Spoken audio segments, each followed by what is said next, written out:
সন্তান দান করো, এটা আল্লাহ দিয়েছে। আর আমরা তো মনে করি যে ইব্রাহিম আলাইহিস সালাম বলছেন 83 বছর বয়সে রব্বি হাবলি মিনাস সালিহিন।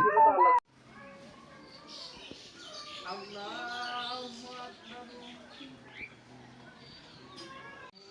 গায়রিল মাগদুবি আলাইহিম ওয়ালাদ-দাল্লিন।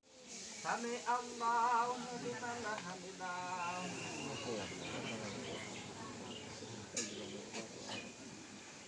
আল্লাহু আকবার।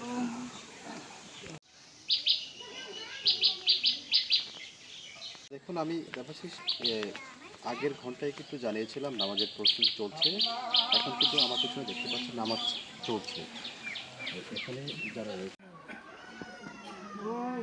আল্লাহু আকবার।